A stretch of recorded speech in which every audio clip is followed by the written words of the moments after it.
है। लेकिन एक और इम्पोर्टेंट खबर की अब बात करेंगे। देश की सबसे बड़ी इंश्योरेंस कंपनी एलआईसी अपनी खुद की डिपॉजिटरी शुरू करने पर विचार कर रही है। सोर्सेस के थ्रू जो जानकारी मिली है उसके मुताबिक इसके लिए आईआरडीआई से बातचीत की तैयारी है। ज्यादा डिटेल्स क्या हैं ये बताने के लिए यश जैन हमारे साथ मौजूद हैं। तो यश, बताइए क्या डेवलपमेंट्स हुई हैं और क्या डिटेल्स इस खबर से जुड़ी हुई?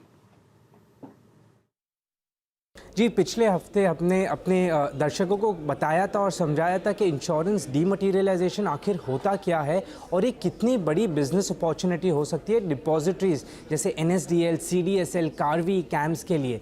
यही बड़ी अपॉर्चुनिटी को एलआईसी भी बहुत बारीकी से देख रहा है। हमारे सूत्र हमें बताते हैं कि एलआईसी, जो कि सबसे बड़ी लाइफ इंश्योरेंस कंपनी है, वो भी एक प्रपोजल कंसिडर कर रही है जिसके अंदर वो अपनी खुद की डिपॉजिटरी स्थापित करेगी।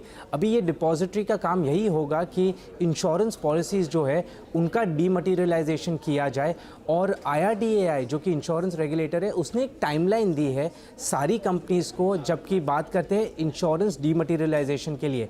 इंश्योरेंस रेगुलेटर ने कहा है कि दिसंबर 2022 मतलब दिसंबर इस साल तक नई पॉलिसीज़ जो भी होगी वो डीमैट फॉर्म में इशू करनी होगी और दिसंबर 2023 मतलब एक साल बाद ओल्ड और एग्जिस्टिंग पॉलिसीज़ जो सिस्टम में है उन्हें डीमैट फॉर्म में लाना होगा। यही टाइमलाइन है जिसे एलआईसी देख रहा है और ट्राई कर रहा है कि ये डिपॉजिटरी उससे पहले एस्टैब्लिश हो जाए।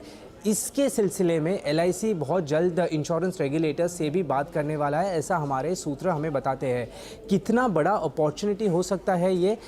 एलआईसी का मार्केट शेयर पॉलिसीज़ में तकरीबन 75% है। साल में एलआईसी 2 करोड़ पॉलिसी इशू करता है और टोटल एग्जिस्टिंग पॉलिसीज़ कम से कम 22 करोड़ एलआईसी की है जो सिस्टम में आज है। अगर इन सब पॉलिसीज़ को डीमटीरियलाइज करना पड़े तो एलआईसी तकरीबन 1200 से 1400 करोड़ इन पे खर्च करेगा। अब ये होगा जब खुद की डिपॉजिटरी होगी तो ये 1200 से 1400 करोड़ खुद के वर्टिकल में आएंगे। हो सकता है कि जो कॉस्ट ऑफ डीमटीरियलाइजेशन है वो भी कम किया जाए एलआईसी के लिए, क्योंकि ये खुद का वर्टिकल होगा। और एक एडवांटेज ये है कि जो दूसरी इंश्योरेंस कंपनीज़ है उनके लिए भी ये एलआईसी की सब्सिडरी डीमटीरियलाइजेशन कर पाएगी। तो ये सारे एडवांटेज रहेंगे इंडिया की largest life insurance company LIC के लिए। शुक्रिया आपका यश, डिटेल्स बताने के लिए। तो डिपॉजिटरी की शुरुआत कर सकता है, इसको अलग से सब्सिडरी भी बना सकता है एलआईसी। स्टॉक हालांकि 669 के आसपास कारोबार करते हुए आपको दिखाई देगा।